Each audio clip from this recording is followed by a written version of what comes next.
TV पर रामायण देखकर रावण मतलब अरविंद त्रिवेदी बहुत भावुक हुए। क्या? तुझे कैसे पता? हेलो ऐप से। देख, ये है हेलो ऐप। जैसे ही आप हेलो ऐप डाउनलोड करते हो, ऊपर सर्च बार में हेलो ट्रेंड्स मिलेगा, जिसमें सभी ट्रेंडिंग न्यूज, वीडियोस, आर्टिकल्स मिलेंगे। उससे आप डे टू डे इंफॉर्मेशन से अपडेट रख सकते हैं। ये तो बहुत अच्छा ऐप है। मैं अभी डाउनलोड करके खुद को अपडेट करती हूँ।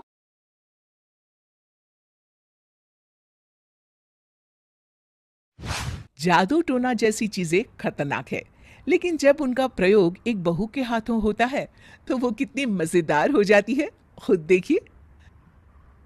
रामगढ़ गांव में सुधा रहती थी। सुधा की सास उससे बड़ा काम कराती, तो पति ऐसा जो ना कभी घुमाने ले जाता और ना ही कभी कोई तोहफा लाता। बेचारी इस बात से हमेशा दुखी रहती। लेकिन एक दिन उसकी जिंदगी बदल जाती है। अरे सुधा, सारा दिन न जाने क्या क्या सपने देखती रहती है। जा, जाकर कुछ बढ़िया सा खाना बना कर ले आ। सपना ना देखो तो क्या करूं?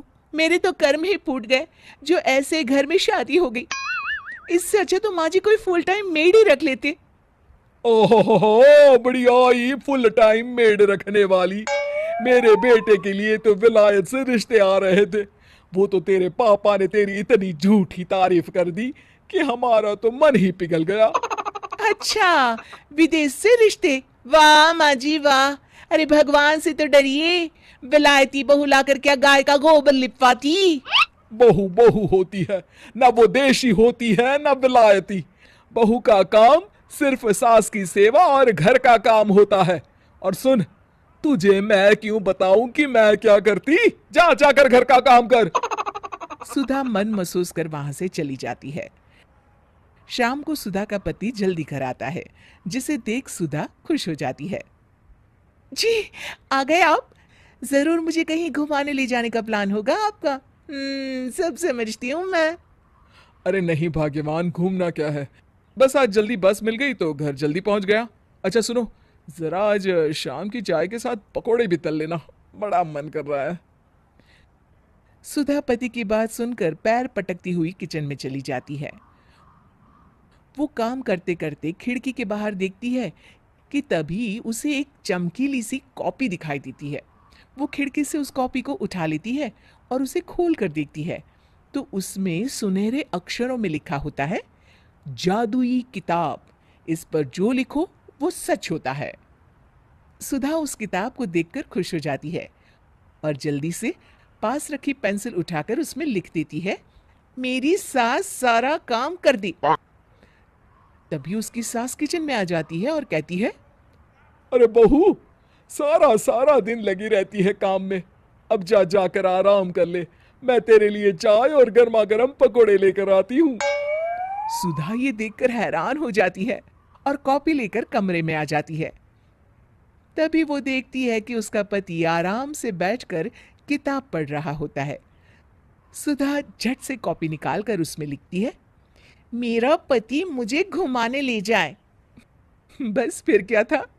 सुधा का पति किताब बगल में रख देता है और उससे कहता है, बहुत दिन हो गए हम कहीं घूमने नहीं गए ना। चलो, कल मैं ऑफिस से छुट्टी ले लेता हूँ। सुधा ये सुनकर खुश हो जाती है कि तभी उसकी सास हाथ में चाय और पकोड़े लेकर खड़ी हो जाती है। चलो बहू, कुछ खा लो। अरे किस्मत वाले हैं हम जो हमें तू मिली, वरना मेरे बेटे की शादी कहीं तय ही नहीं हो रही थी। कोई लड़की इस घर में शादी नहीं करना चाहती थी। ले बहू, खा ले। अब तो सुधा की बल्ले बल्ले हो गई थी। सुधा की सास और पति बस उसके इशारों पर घूमते। एक दिन सुधा को सास का हार पसंद आ जाता है। वो सास से कहती है, माँ जी, कितना खूबसूरत हार है। क्या ये हार आप मुझे दे देंगी? ओए होए, बढ़ियाई मुझे दे देगी? अरे तेरी माँ ने दिया है ना मुझे, जो मैं तुझे दे दूं? मैं अपने एक भी गहने तुझे कभी नहीं दूंगी। तभी सुधा अपने कमरे में जाती है और कॉपी में लिख देती है, सास के सारे गहने मेरे हो जाए। अब क्या था, थोड़ी ही देर में सास एक संदूक लेकर उसके कमरे में आ जाती है। बहू, ये ले। ये क्या है माँ जी? बेटा, ये मेरे गहने हैं। अब मुझ बुढ़िया पर तो ये अच्छे नहीं लगते।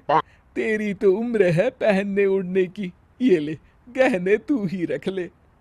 तभी सुधा की नजर उस हार पर पड़ती है जो सासू माँ ने पहना है। और माँ जी, ये हार जो आपके गले पर है। सास हार उतारते हुए कहती है। हाँ हाँ बहू, ये भी ले ले। फिर कान के टापस उतारते हुए कहती है। ये ले बेटा, तू ये भी ले ले। फिर एक एक कर वो अपने सारे पहने हुए गहने उतारने लगती है। ये भी ले ले बहू, ये भी ले ले। सुधा तो खुशी के मारे बौखला जाती है। हाँ हाँ, लाइए लाइए, लाइए लाइए। तभी सुधा का पति उसके पीछे आकर खड़ा हो जाता है और जोर से चिल्लाता है। अरे सुधा, क्या हुआ? क्या लाइए लाइए कर रही हो? अरे जरा कढ़ाई में तो देख लो, सारे के सारे पकोड़े जल गए। तभी सुधा की सास भी उसके सामने आ जाती है। इस लड़की से तो एक काम ठीक से नहीं होता, दिन भर सपने ही देखती रहती है। तभी सुधा को होश आता है। वो खिड़की के बाहर देखती है जहां उसे कुछ दिखाई नहीं देता। दरअसल जादुई वादुई कुछ नहीं था। वो सिर्फ एक काल्पनिक सपना था जो सुधा अपनी जिंदगी से तंग आकर देख रही।